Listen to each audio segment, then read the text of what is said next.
Hi and welcome back to rentfit.co.nz. This is the second video. We're moving on to show you how to create reports and how to edit the detail within those reports. So we're still looking at the same property that we were at the end of the first video. This is a demonstration account. It's a demonstration property. It's not an actual property that we've assessed for a customer. But all of the information's been entered in the same way as it would for an actual assessment. So what I want to show you here is how to use this tool, how to update information from your computer rather than needing us to do it for you all the time. So you may just want a replacement copy of a report. So very simply, you will have logged in, you've found the property that you want, and we have a couple of options here. As mentioned in the previous video, there'll be a third option available very soon, which is the Create Compliance Statement, and that is the actual document that you need for the legislation. We've taken the Tenancy Services template and we've replicated that and put our data against it. So it should meet all of the requirements that are under the Healthy Homes legislation. So if you want to see the report for the property, that's all you're looking for, you have two options. You can create the full detail report, which has got everything that we've loaded, and you can create as a second option the action report, which is just going to show you these three categories here for this particular example, because there's only 3 of the 6 items that require action. So insulation, smoke alarm, and draft stopping won't appear if we create the action report. So I'll just do that, click that button, you come through to this screen and you just click view and it brings up the PDF.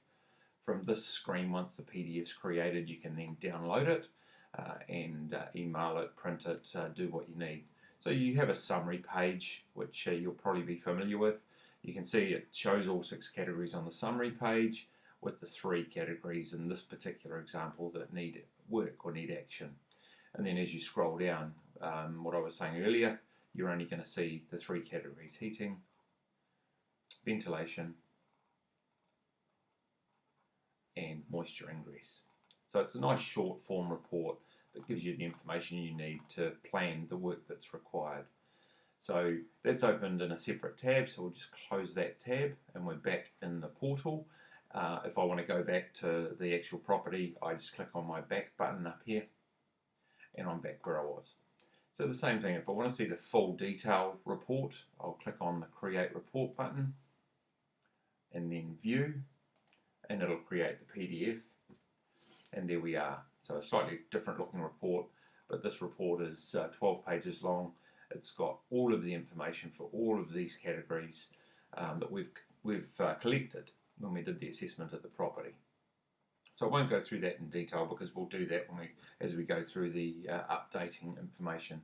So again, I'll just close that tab, click the back button to go back to the actual property, and there we are.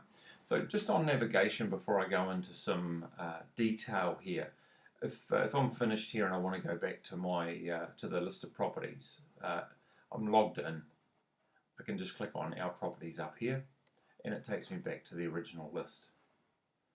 Click on the property that I want and I'm back in it. So pretty simple, pretty straightforward. So I've showed you how to download the actual reports themselves. Same process, once you've updated information in any of these categories, you click on Create the New Report and it'll pull through that updated information. So on this screen we're looking at the 6 categories that we work on when we do the assessments. So you may have had some work completed for one of these categories or all of these categories, and you want to update that information. So very simply, you click on the blue box for the category that you want to update. So we'll go into moisture ingress and drainage as our first example.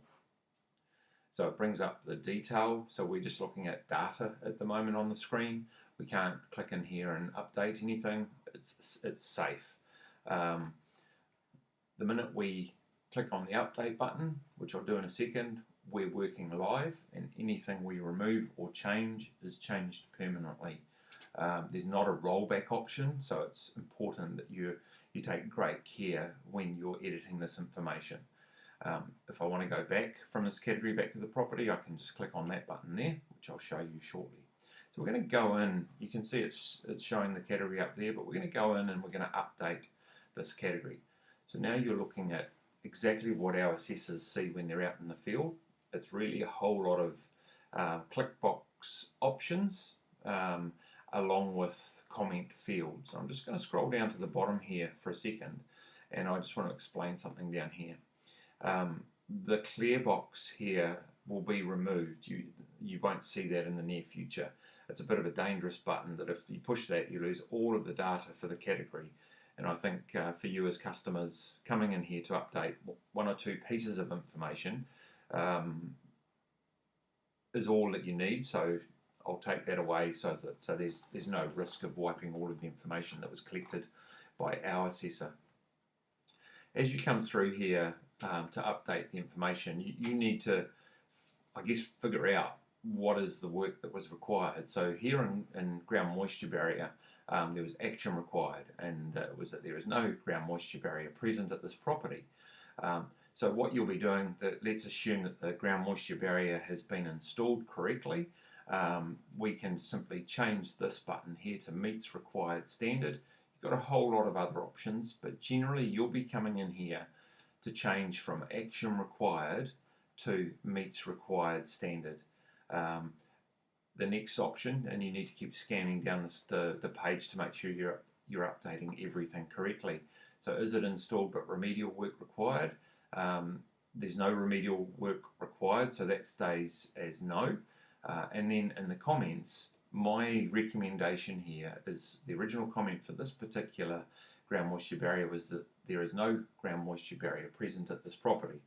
So what I recommend is you leave that comment there, and then you put a separate comment underneath saying update, and let's say that this is 15/11/2020, new ground moisture barrier installed by the Insulation Warehouse Limited, invoice number 20201, and we'll put a date of 11, the invoice date or the install date 11/11/2020.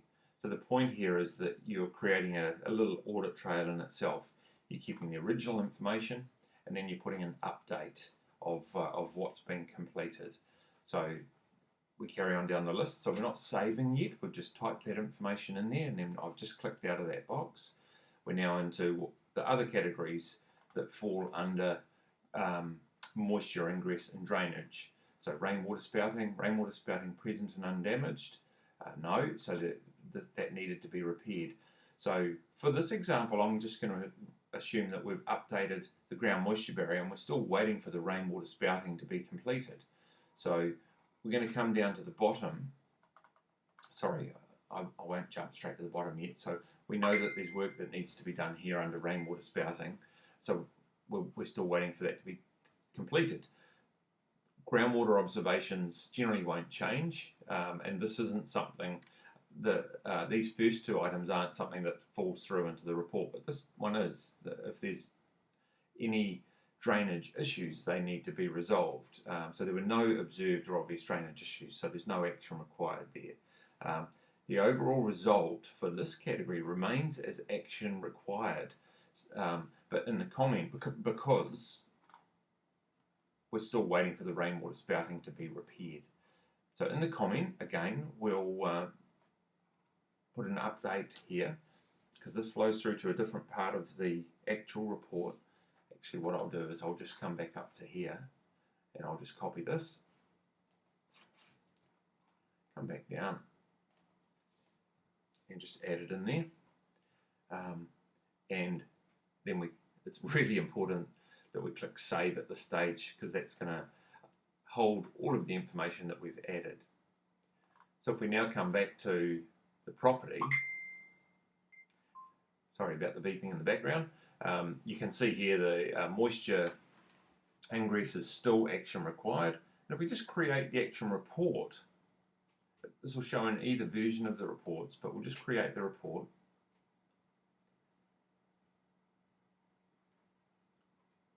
come down to moisture ingress.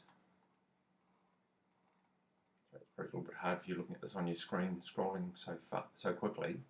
And you can see here the updated comment that I added. That's the comment that I added at the very bottom, the second one that I copied and pasted. And you can see here from the actual ground moisture barrier, the update that I put in there as well. So that one's compliant, and we're just waiting for the rainwater spouting. So you can choose to do it all at once, update all of it once you've had the rainwater, once you've had the ground moisture barrier, or you can do it as the work is completed. So I've just closed the PDF, and I'll just click the back button to go back to the report. So it's the same process for each of the 5 categories. The 2 that are different that I'd like to just show you in the next video are ventilation and draft stopping. And for those categories we need to update room information. And I'll explain that in the video shortly. Thanks very much for listening.